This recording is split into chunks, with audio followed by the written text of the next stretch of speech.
Okay, so today I wanted to talk about kind of an important subject, and that is called lag, and bringing the club down with lag on the way down, and trying your best to keep your hands out in front. Now, this is a topic that has been talked about a lot in golf instruction, and today I wanted to talk about why I particularly am not a big fan of coaching it anymore. I've been teaching for 12 years to the day today. And for my beginning part of my career, I talked a lot about lag because I thought it was the most important thing there was in the golf swing. And there's a lot of books that talk about it, particularly The Golfing Machine. If you've ever heard of a book called The Golfing Machine, it talks about the flat left wrist coming into impact and having that left wrist nice and flat. Now, here's an analogy of why I don't like it anymore. So my first 7 years of teaching, I used to just tell everybody to try to basically on your way down, I wanted you to hold the lag between the shaft and my left arm and just try to hang on to that angle as long as you can in hopes that at impact, this left wrist would be nice and flat. Because when we watch the tour players, they tend to have their left wrist flat and the shaft leaning forward when they go to hit the golf ball. But I have to admit, though, that when I was growing up as a golf player, so I've been playing since I was 8 years old, I never was taught the flat left wrist. I was never taught the leaning of the shaft. However, when I went to go be a teacher and I filmed my swing really for the first time when I was about 20 years old, 21 years old, I filmed it and I froze it at impact, and lo and behold, my left wrist was nice and flat and the shaft was leaning forward. But I had never thought about that in the history of my entire playing career. No one ever taught me that. And to be honest, I never even thought that that was actually what I was trying to do. I had always imagined the club being straight up and down at address. And as I swung back and then swung through, I felt like I was returning the club back into that position. Now, that was a feel. I'm not saying that that's what I actually did, but that is what I felt. Now, here's the analogy that I wanted to share with you. I have this kind of stick in the ground here as if it was like a nail that I was going to kind of hammer down into the ground here. Maybe I'll grab a club that doesn't have as much loft. I'm gonna grab my 1 iron, my Titleist 1 iron. By the way, I just got to take a quick pause at this. Got to check out these out. The Titleist, and I think this is the U510. And it's the 1 iron. I love this club. Love this club. Anyways, sorry to digress. Sorry to sidetrack there.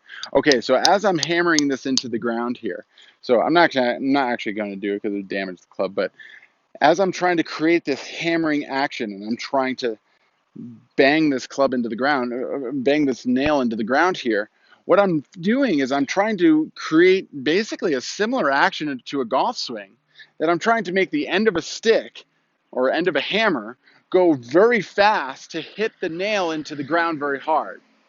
So when I'm doing this action here and I'm just hammering this thing down, what I'm thinking of is I'm thinking of taking the end of the hammer and hitting the nail as hard as I can.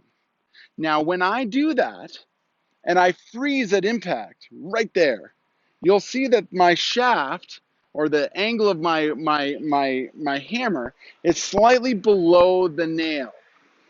Now, once again, when I'm hammering this nail, I'm not thinking of getting my shaft to be below the nail. It just so happens to happen when I try to make the end of the club head go really fast into the back of the nail. So why does my handle get below the nail? Because I subconsciously know that if I'm going to create a whip right here, that my shaft needs to be slightly ahead of the nail so that I can push down into the hammer to create that power. But it's not a mechanic that I actually think about. I just kind of subconsciously know it, mainly when I'm trying to create a swish sound with the hammer. Now, you don't really swish with the hammer because you run into the nail and it kind of stops. But you do feel this hitting and this acceleration of the head of the hammer. You do not ever think of dragging your grip of the handle down in order to get the correct impact alignments when you're hammering a nail. So going back to the golf swing, when I'm swinging a golf swing, I'm thinking of trying to accelerate the club head into the back of the ball. I'm not trying to drag the handle through the ball. However, I taught for 7 years telling people to try to get their hands in front as much as they could because that's what is typically taught. And then also when you slow motion a good player swing, they tend to be in this position. But I think it's a much better approach to try to achieve that impact alignment by thinking of getting to this position and accelerating the club head into the back of the ball, not trying to drag the grip through the ball. So that's kind of something that I wanted to talk about and why I think nowadays that club head lag and shaft lean is actually not a very good thing, because I think that those are things that happen subconsciously when you're trying to create a big loud swish with this club head. So a good drill to achieve good lag and good shaft lean coming into the ball is basically to try to do the opposite of that and basically take the club up to the top of the swing and then snap the club through with a lot of swish. And what you will see when you do that in slow motion, and I would challenge you to do this, is to go home, put your iPhone into the corner of wherever, and take a couple of practice swings with a swish as loud as you can make that swish. And all you're doing is getting up to the top of the swing and just throwing the club head. You're really kind of feeling this feeling right here, like you're throwing that swish as hard as you can right at the ball. I don't want the swish to be at the top of the swing. I don't want the swish to be before you get to the ball. I want it to be right at the golf ball. But when you do that, I think you will achieve this lag and this flat left wrist that everyone talks about, but you won't have to think about it. Give this a try. I know this goes against conventional instruction, but I think this could really, really help your game and simplify the process of making a good golf swing.